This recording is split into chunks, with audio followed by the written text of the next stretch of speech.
Rai and welcome back to another video. Ngayong vlog natin ay magkakaroon tayo ng one-on-one interview. Nakikita nyo naman sa title at marami kasi nagre-request sa inyo. Kaya ngayon, kasama na natin siya. Please welcome G Morales!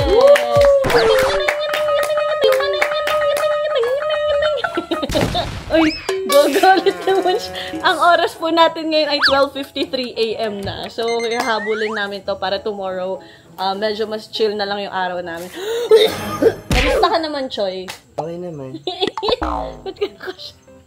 Hindi ba lag ng ilaw? Ano lang to, Choy? Quick conversation lang. Chill convo lang. So, paano ba tayo nagkakilala? Ako kasi magtatanong nun, pero kasi, hindi pa kilala ka pala muna. Papakilala mo na siya, guys. Hi, I'm G Morales, friend of Jai, friend of Albert, friend of Aga, friend of all friends. Yes. Lumipat po kami ngayon ng pwesto para mas magmukhang nasa Alpas, La Union talaga tayo. Perfect. Okay, Choy. I'm gonna ask you our first question. Paano tayo nag-meet? Kung matatandaan mo pa. Nag-meet tayo sa birthday ni Aga.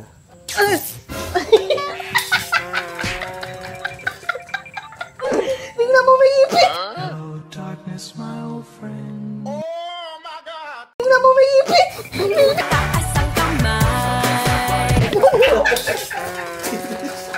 Ipis ba yun?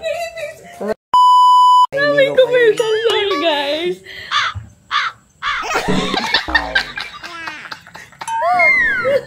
Okay, so nagkakilala rin pala kami ni Jaime ng birthday ni Aga na diba? Ikaw na yung sumagot? Ikaw na yung sumagot? Inulit ko yung sinabi mo. Paano ka ba nagsimula sa paggawa ng content? Hindi, una kasi gusto ko talaga mag-artista. Okay. Yan, tapos nag-ano ako, commercial, ganyan. Natatanggap ka naman? First, kung nagkaroon ako ng commercial 2019. Pero nagsimula ako 2013. Weh? Anong first commercial mo? Jollibee. Wow! Ako yung burger. Okay,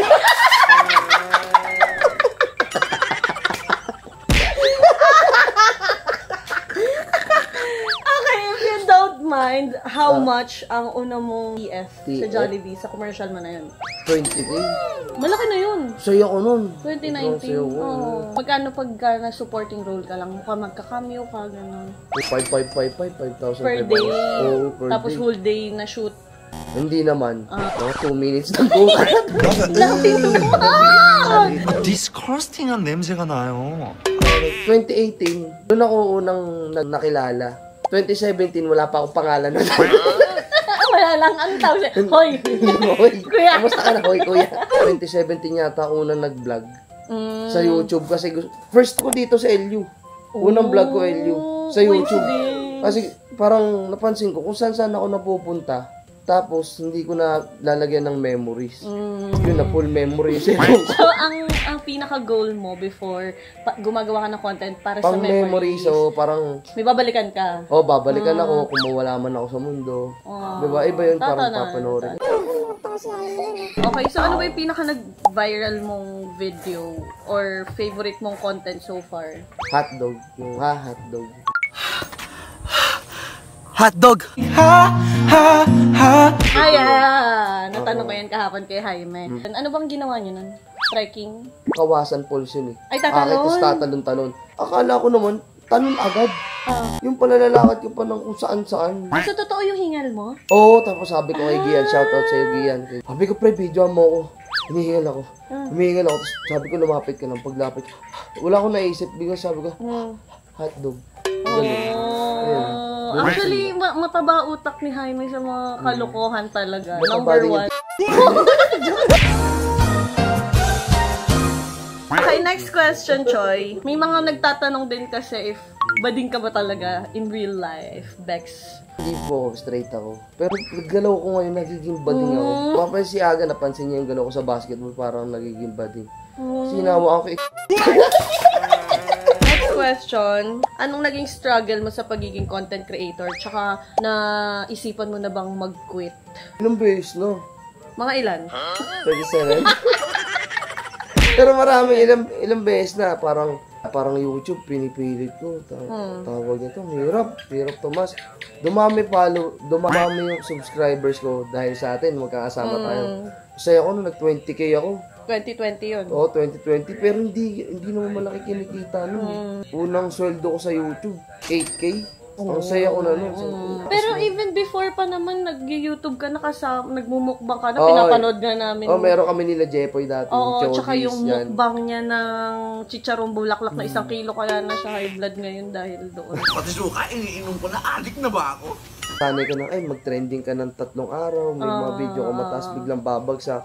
Mawawalan ka ng gano'n kasi parang mas maganda pa yung huwag ka nang gumawa ng ma-effort, mas nagtitrending kaysa sa nag-e-effort ka. Based on your experience. Based sa experience ko na. Mas kalokohan yung sa akin, mabilis ang isip. So, mas okay sa'yo na impromptu kumbaga? Oo, parang mas yun yung umaagat eh.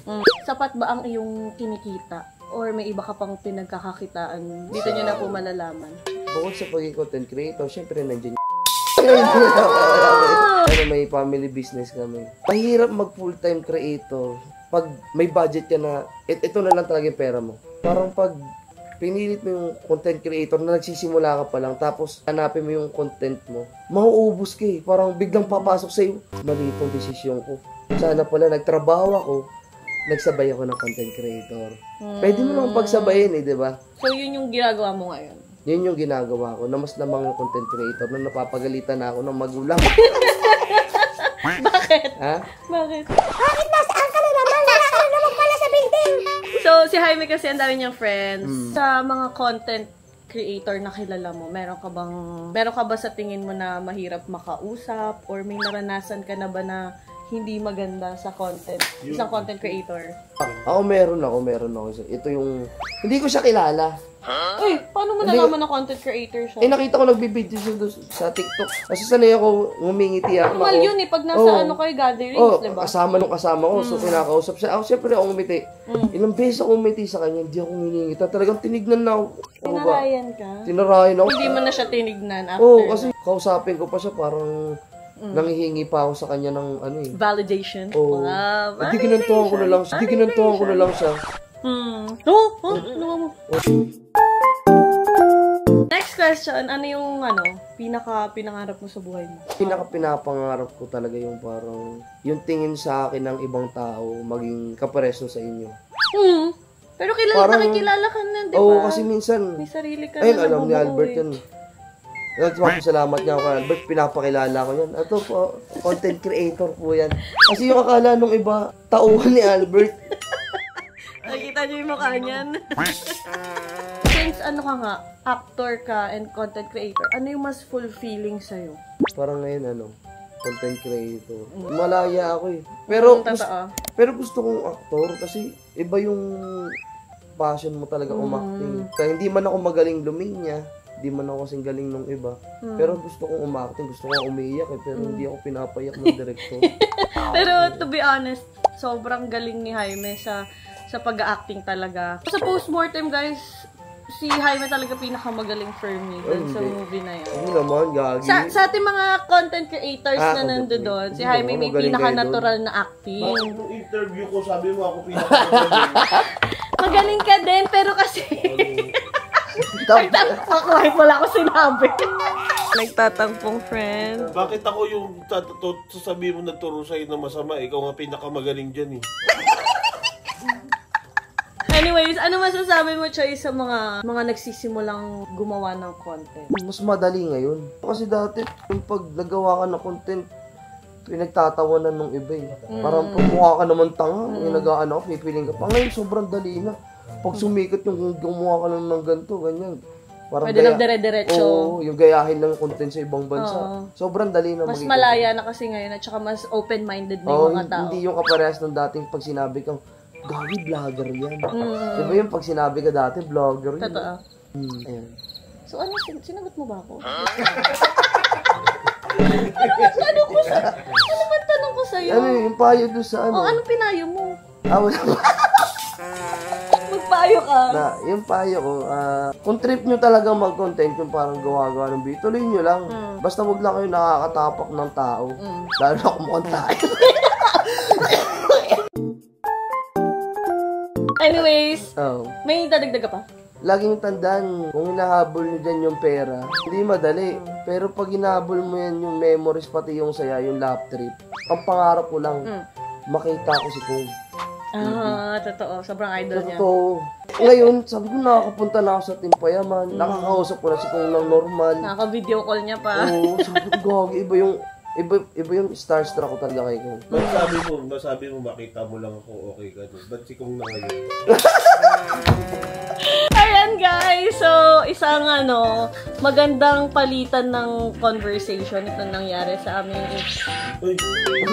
interview at sana mas nakilala niyo si Jaime sa vlog na to at mag-suggest kayo kung sino ang gusto niyong next na interview natin. Thank you Choi sa pagpapa-unlock. Get well soon. Ayan, thank you very much for... Wait lang naman, pwede mag-outro? Thank you very much for... Mag-outro na ako